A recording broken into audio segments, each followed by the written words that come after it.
I don't think so many of us realize bees, yes, the bees that we run from, are actually a very crucial component to our food supply.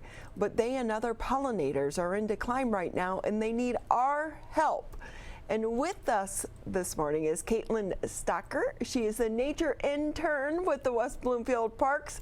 She joins us this morning with all the buzz. Get that, Kaityln? Good morning. How are you? Good morning. How are you? You know I had to get some pun in there somewhere, right? I love it.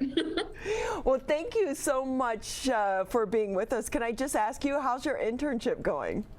It's going wonderful. I love the animals here at the Nature Room at our Civic Center location.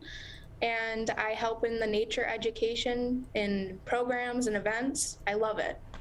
So where do you go to college? I went to college at Oakland University and I graduated during the pandemic. Oh, well, so congratulations. Thank you. Although I feel like you guys missed out on so much. I know, I agree, unfortunately. But what a cool internship that you're doing. What made you be interested in this area? So I graduated with an environmental science degree. I love the environment and everything that nature has to offer. So I think it's really great to be able to just walk outside and be part of the world around us. You are so cool. You're our next generation of leaders, and we need people like you. But we want to talk about what's going on with really, it's the bees. I don't think people understand bees are so important to our food supply. I know I never knew that. However, it's not just bees, it's really pollinators. So if we can kind of talk about that, what is a pollinator? So a pollinator is any bee or butterfly or bat that needs the nectar from a flower, and they use their bodies to transfer pollen from plant to plant, and they fertilize many plants. So we didn't know that, you know, this is really what's happening right now with the pollinators and the bees is kind of really impacting our food supply. I know I didn't realize how important pollinators were to our food supply. So like 80% of flowering plants rely on animal pollinators, and most of our pollinators are actually insects. And to put that in perspective, around 1/3 of the things that we consume rely on an animal pollinator, such as chocolate, coffee, or even cherries here in Michigan. And you really did name like 3 great things, right? Chocolate we can't live without, coffee I can't live without, and cherries in Michigan.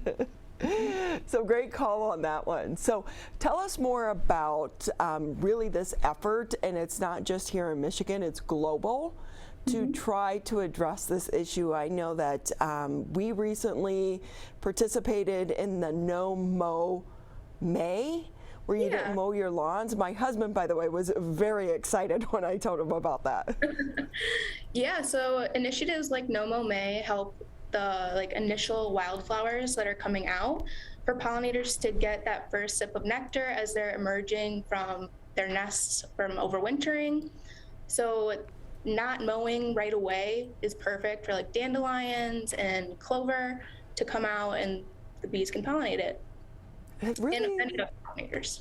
It's been a fascinating, eye-opening experience for me to learn about this, and I think so many of us are really just kind of uneducated about the importance of bees. So how can we help, other than not mowing our lawns?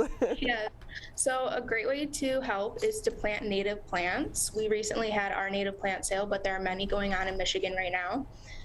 Planting in clusters really helps pollinators and insects to find a target for pollinators to be able to find their flowers. And we also would like to plant continuous blooms. So we'd want to see flowers from spring to fall. So how do we learn more about what we need to plant? So what is native? And because I will say I'm a little challenged in this area, just so you know. Yeah, so the internet is a great resource, especially Michigan State University. They have a lot of resources on what is native to the area and what kind of plants you want to be looking for. Oakland County recently did a plant giveaway for native plants. So there's tons of resources available. And when we're talking about this, I'm thinking of people, and everyone cares about their lawns, right? I mean, it's kind of your bragging right for some people. So is there a way to plant these and still have them be attractive? Yeah, so I think when we think of native plants, we kind of do think of wildflowers and unkept areas, but we can actually make wildflowers look just like our typical gardens. It's all just about how you want to do landscaping in your garden. Our natives are actually quite beautiful, and they range in a variety of colors, and they're great to see out in the lawn. So with that too, because every year I spend, well, we don't do the math, by the way. I don't do the math as to how much I spend on plants, because if I can keep them alive until 4th of July, I've been successful. Right, because then I find at the farmers market the plants get cheaper. So if I have to get my second round, but with that, so these are perennials, right? So we can plant them and they come back every year then. Yeah, there are quite a few plants that are perennials that will come back. Yep.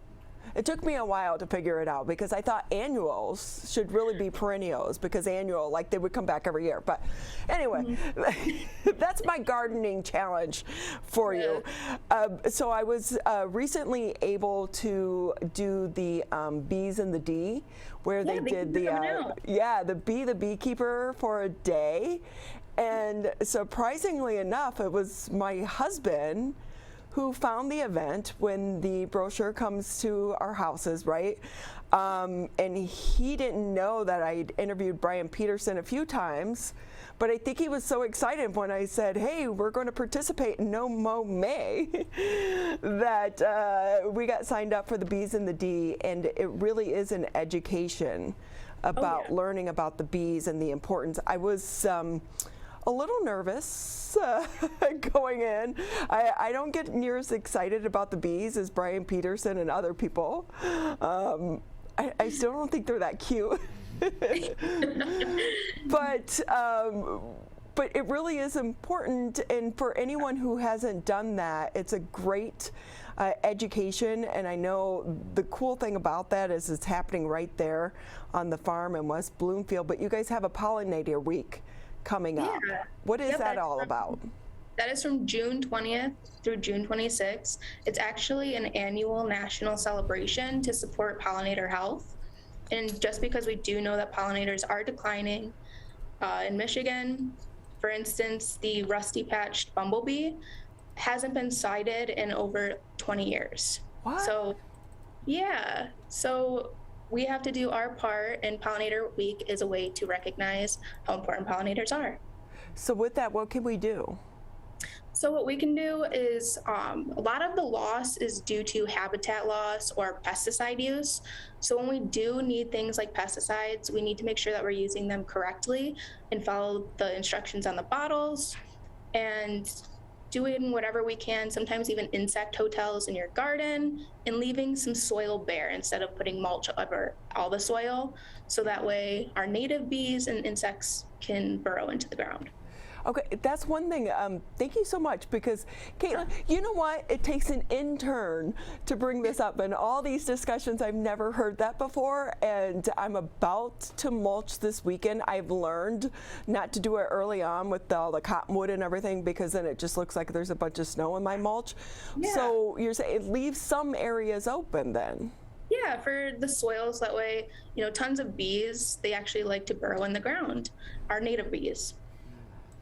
See, you guys are so cool, you interns. You guys are so much smarter than us. No, not at all. So globally, this is an issue not just here in Michigan, but this is really taking place across the country, right?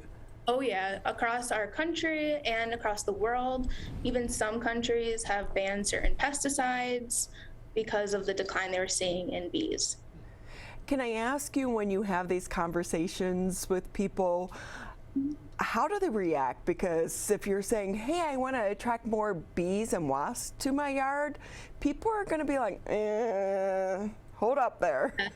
That is actually the first response usually is, why would I want more insects in my garden?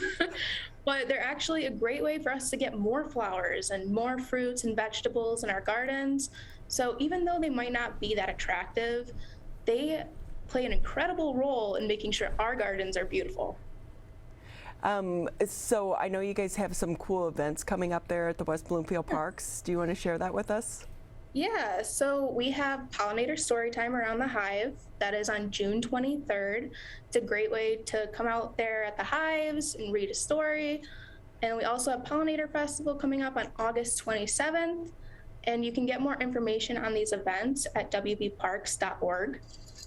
So can I ask you, pollinator story time, do you guys talk to the bees?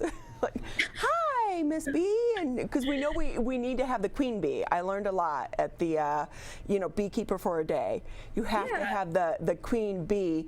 So do you talk to them and like share bee stories? I love that question.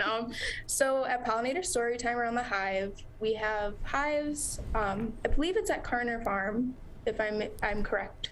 Not sure on that. It's on the website though.